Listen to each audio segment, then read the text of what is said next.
Астана қаласының 25 жылдығына орай Харекет қорымен бірге 925-ші баспананы табыстаймыз бұйыртса. Саламатсыздар ма? Қалдарыңыз қалай?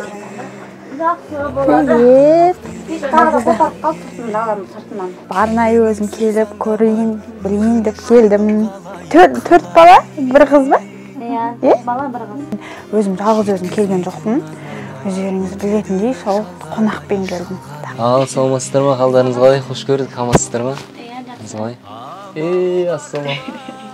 Алдында сізге осы Харекет қоры болып, сізге сбор ашқан болатынбыз. Келесі келгенде осы сіздерге баспана табыстаймыз деп ниетте болғанбыз. Астана қаласының 25 жылдығына орай сіздерге 925-ші баспана бұйырып тұр екен. Вахапова Гузаль ханымға міне. Құтты болсын баршамызға. Мен қызға берейін. Гүл жалғыз.